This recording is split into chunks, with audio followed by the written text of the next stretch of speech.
अब आपसे क्या छिपाना। चीन से शुरुआत की है तो अंत भी चीन से होकर ही करें तो अच्छा होगा, वरना चीन ये समझेगा भारत में वो बात नहीं रही। आप जानते ही होंगे, चीन ने BRI की एक बड़ी कॉन्फ्रेंस रखी थी जिसमें 130 देशों के नेता और 30 से ज़्यादा देशों के इंटरनेशनल ऑर्गेनाइजेशन भाग लेने आने वाले थे। तो चीन ने यहाँ पूरी तैयारी कर रखी थी भारत को नीचा दिखाने की। कुछ हद तक चीन इसमें कामयाबी हुआ। BRI में कुछ डील साइन भी हुई, चीनी युआन में लोन भी बांटे गए।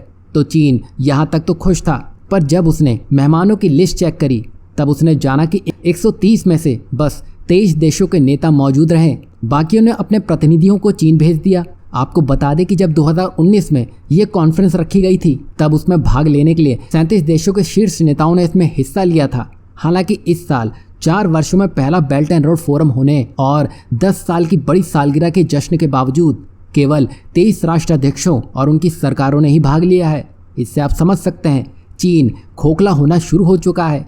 चीन पार्टनरशिप तो करता है पर उसमें उसका खुद का फायदा छिपा होता है, बाकी देश बस कर्ज के बोझ तले दबते दिखाई देते हैं। तो ऐसा ही कर करके चीन ने अपने लालच के ही चलते अपना आकार छोटा कर लिया है, जिसकी जी हजूरी पाकिस्तान और इजिप्ट जैसे देश करने में लगे हैं। अरे पाकिस्तान का नाम ले लिया तो इसके बारे में भी 2 शब्द तो बनते ही हैं। आपको याद होगा हाल ही में पाकिस्तान द्वारा एक बैलिस्टिक मिसाइल का परीक्षण किया गया था जो कि न्यूक्लियर वॉरहेड और कन्वेंशनल वॉरहेड अपने साथ ले जाने में सक्षम है, जो कि 2000 से 2200 किलोमीटर की दूरी तक मार कर सकती है। आपको बता दें कि अबाबिल वेपन सिस्टम का प्राथमिक उद्देश्य भारत के S-400 मिसाइल डिफेंस सिस्टम को चकमा देना है।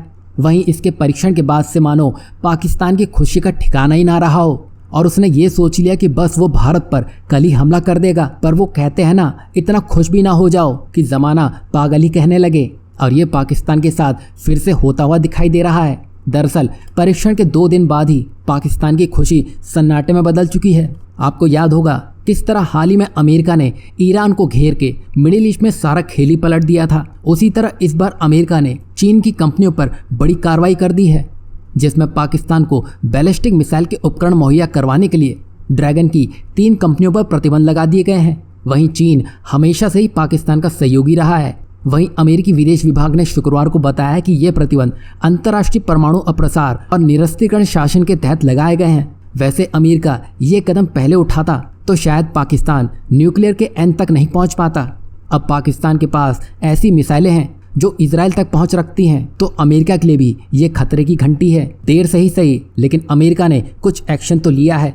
ये दर्शाता है कि अब ईरान और पाकिस्तान के ऊपर भी कुछ होता हुआ दिखाई देगा।